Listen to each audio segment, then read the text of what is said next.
Hello, today we are going to work on canning some chicken. And look what I got this chicken for. This is 10 pounds for $4.92. I got it for 49 cents a pound. I got 20 pounds, this is one bag. And I will show you what I'm going to do with it. Alright everybody, so this is $10 worth of those drumsticks. Today we are going to make a chicken broth that we're going to can. And then tomorrow I'm going to take all of the meat off of the bones, and then I'm either going to can that or I'll freeze that. I basically got these drumsticks for the broth because any meat that has a bone in it is going to give you a really good broth. And oftentimes meat with a bone in it is oftentimes cheaper. So kettle number 1 is finished, and so I'll show you what it looks like.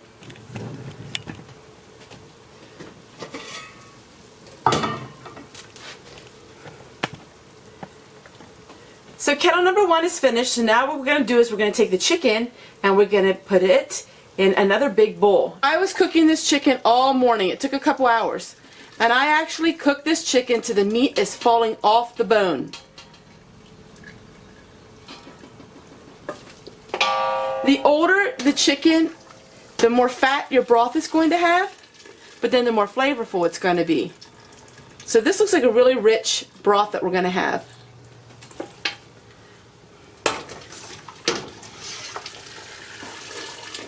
I love dividing up my time in 2 days, and so I will can the broth today and then worry about the meat tomorrow. I would take the meat off the bone later on this afternoon. It's still morning time here. I started this about 6 a.m. and we are at 9:30.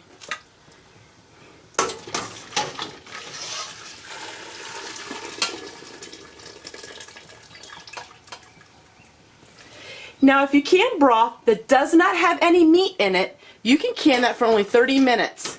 And I'll show you how I make sure there's no meat in my broth.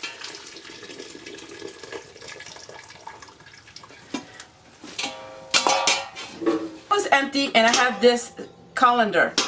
And this part of the video is just a little bit of a product review. I received some unbleached cheesecloth from Gingham, and it was a product review, so we're going to use that today. So what we're going to do is we're going to put a little bit of cheesecloth on in the colander, and we're going to then go ahead and pour our broth through the cheesecloth. And the reason why we do this is I don't want to pressure can this for more than 30 minutes, so I want to make sure I don't have any meat in it. So I'm going to go ahead and get a little bit of this cheesecloth.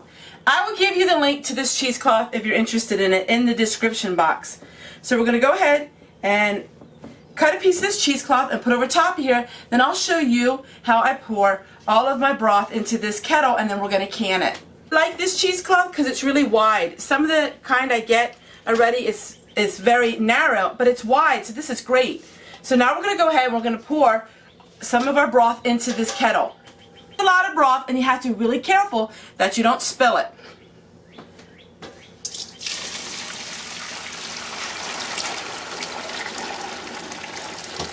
Alright, I'm going to lift up my colander and see how much more room I have. I have a little more room. Okay, so I got half of it. This half is perfect and it's ready to can.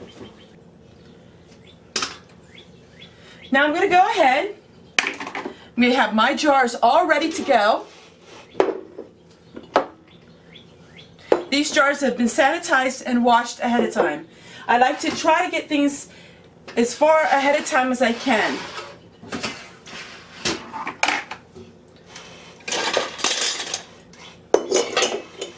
I'm going to pour some of this into this pitcher. Now we're going to go ahead and fill our jars.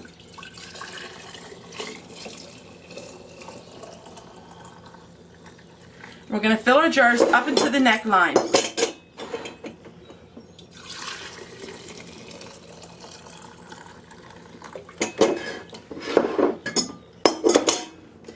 Alright, I'm going to go ahead and fill all these jars, and I'll show you the next step. Alright everyone, so it gave me 12 quarts of broth. So I'm going to go ahead and get both my canners out. I'm going to be using one Presto canner and one of my Tefal canners. So I'll show you how I vent my canners in just a moment. So for $10, We have 12 quarts of broth, and I have all of that chicken that I'm going to take off the bone. So I think for $10 that was a really good deal. Another 10-pound bag, but that I have in the freezer because we're going to eat them as drumsticks for a meal. So if you want to have cheap meals and you want to have cheap meat, you have to buy things on sale like drumsticks. It's a lot of work the way I do it. I don't like putting raw chicken into jars. I don't like the way it looks. I don't like the way it tastes.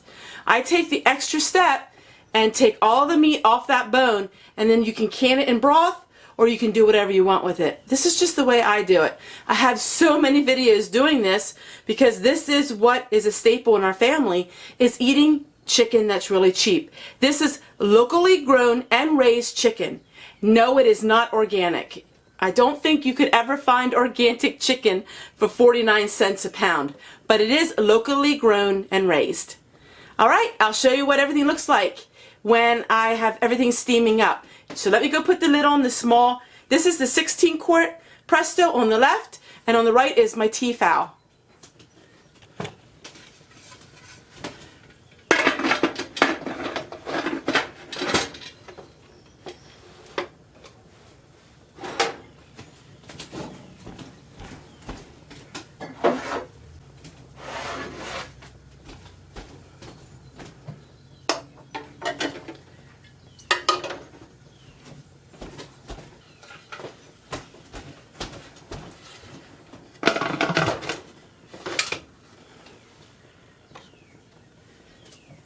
Alright, so now I have 30 minutes to clean up my kitchen and do whatever I want while these things are heating up to vent. I don't need to watch them because I didn't put the weighted lock on the Presto canner. The Tefal doesn't have a weighted lock because I really don't have to watch it very much because it self-regulates itself. In other words, if the pressure gets too high, the steam will come out all by itself. I love my Tefal canners. I'll get back to them shortly. Able to get all of this chicken off the bone. Since I have a lot of chicken in my pantry canned, today this chicken, I'm going to take the easy way and I'm going to freeze it. I take some of my vacuum bags, I'm going to vacuum seal this chicken. This is going to give me a lot of meals. So remember, $10 gave me 12 quarts of broth and all of this chicken. So I decided to put the chicken broth out here with all of this canned corn. I decided to go back to the store since it was only 99 cents for a pound bag of it. I went and got some more, and so I did a lot of canning, more of the corn. And so this is my room now. This is my out porch, and it is so full. So I'm really working on this area out here, and this is my unheated out porch, but nothing freezes because we still have an oil furnace that heats only the water for our shower. The rest of our house, as you know, only has cold water. And there's some of my onions. This is the favorite room of my house. I love this room, and I don't share much in here with you all, but I hope to be able to share some more videos in here with you guys and just sharing with you all of the things that I am doing. So I have a lot of different rooms and different little buildings now that I'm able to share with you all of my processes of preserving food and all kinds of things like that. So this is just some of the food that I canned this winter time. This was all free food that I found through different ways, as you've seen videos of it, and some of it is from dumpster diving and things like that. This is my legacy, is my canning, and it goes the whole way down here. Now this is not my main pantry. This used to be the main pantry, and I turned it into a secondary pantry, but it is my favorite room of my house. So, alright everybody, I hope you enjoyed this video. Take care everyone, we'll see you guys tomorrow. It's time for Fanny's Diary. Let's read Grandma's diary, and we are on April the 16th, 1943, and this one has me laughing. Fanny writes, "Today I washed the curtains. I washed my hair. We had duck for supper and anime was at Simon's." It seems like Fanny thought it was noteworthy to write down when she washed her hair. Maybe it was her way of keeping track on her hair washing days.